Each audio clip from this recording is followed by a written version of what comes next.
Mom! Oh my god! He splattered like a tomato! My most anticipated anime and potential anime of the season, hell, maybe even anime of the year, has arrived. A Witch in Mongolia. First 2 episodes dropped yesterday. Do me a solid. Make sure you leave a like on this video, show your support, subscribe, and ring that bell if you haven't already. But Patreon, you can catch full live reactions, all some more. If I see enough demand, we can do this one weekly. I hope we can. As I said, most anticipated. Let's see what this one has in store. Wow, that is a statement and then some. I hope Allah will find us a good slave. Jesus Christ. Boom, you say it, girl. I ain't no fucking slave. Yo, speak your mind. Young master, what the fuck are you doing? You trying to kill people?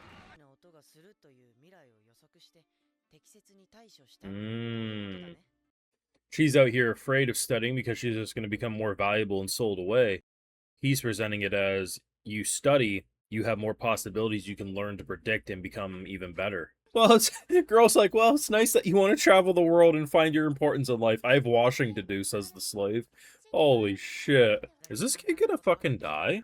I can't tell if we're gonna meet back up in a time skip or just later on, or if he's going missing. Ah, yes, think of our childhood. We always fled. Most childhoods are like, oh, remember that vacation? Not, oh, yeah, just like when we had to flee the last time. What the fuck? This show is surprisingly brutal. I've never wanted Genghis Khan and his kids dead more than right now. No. I didn't see that one coming. My daughter? Oh, we evolved past slavery. This show has done a very good job of making me feel for the characters, more so than I would for a collective cast by episode 2.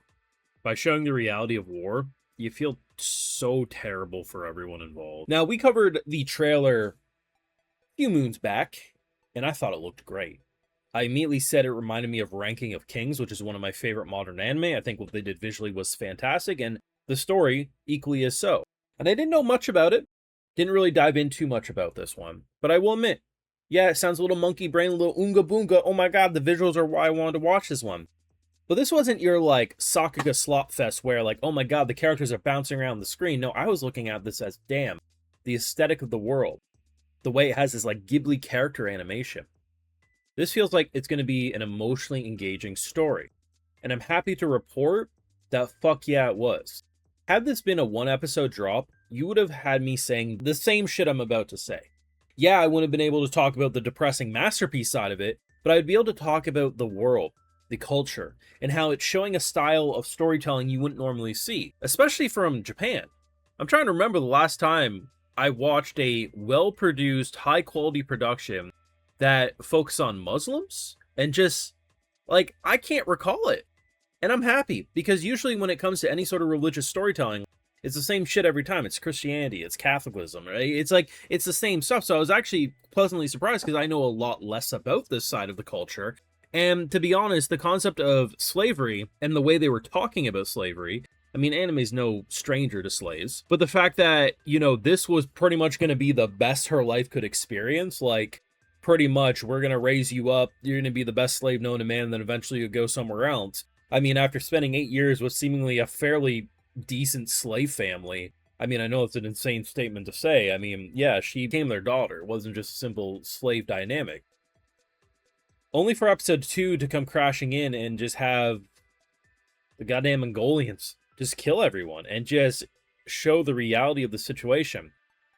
I have no idea where her story is going to go, but I'm interested in it.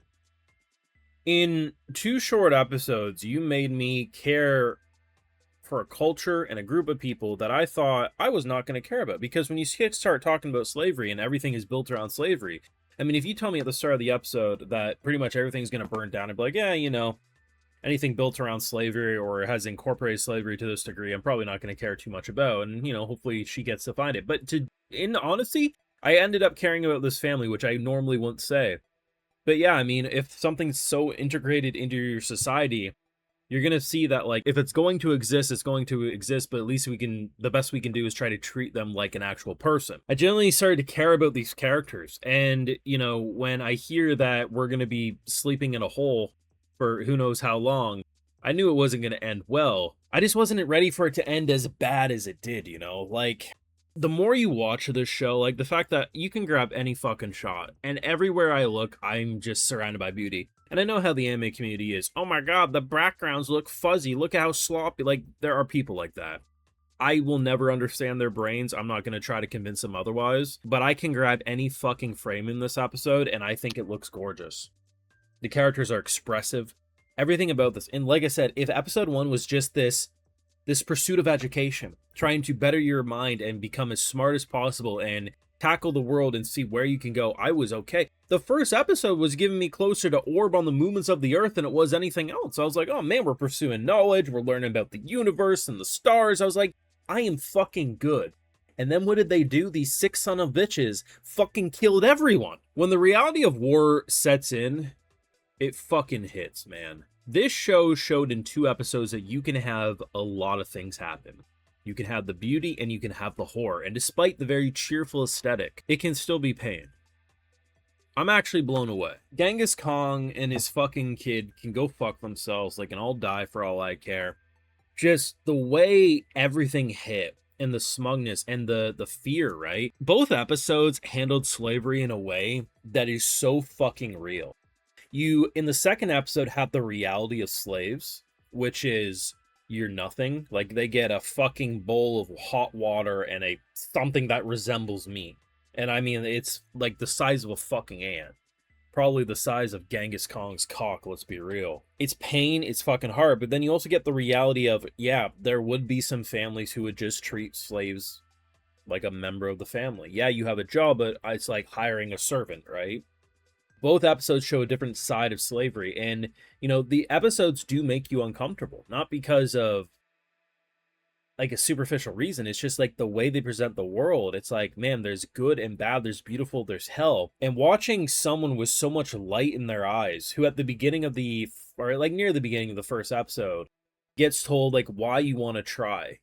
Like, if you know, like, why would you cover your ears when a giant pod is about to hit the ground? Because you know it's coming, so you learn to adjust. You can learn, you can pursue education and learn so much about the world, only to see that light slowly but surely leave her eyes. Watching one by one them fall, to the point where she literally is just trying to walk into an arrow, because at least you'll die a slave to a family that loved you.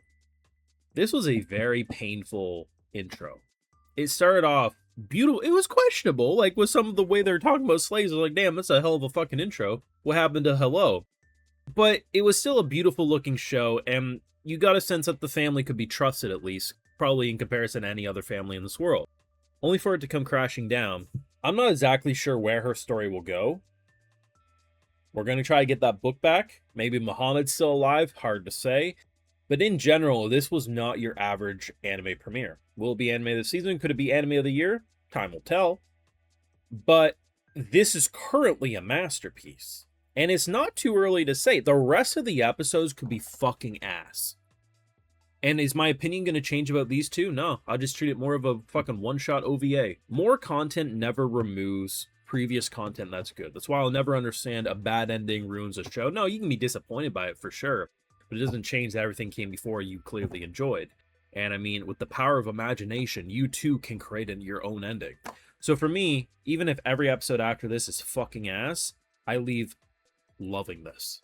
Maybe that's why I'm not as miserable as half the anime fans, is I'm able to ignore the bad and just focus on the good that I enjoy. Either way, this was fucking amazing. You can let me know if you want more videos on this one. I mean, this is fucking great. I would love to do more, but you let me know your thoughts down below. Leave a like, share, support, subscribe, ring that bell if you haven't already, and yes, Patreon, full live reactions to this and more will be over there no matter what. And hey, if you're already over on my Patreon, I'll give you a video shout out too, because my patrons are make videos like these possible.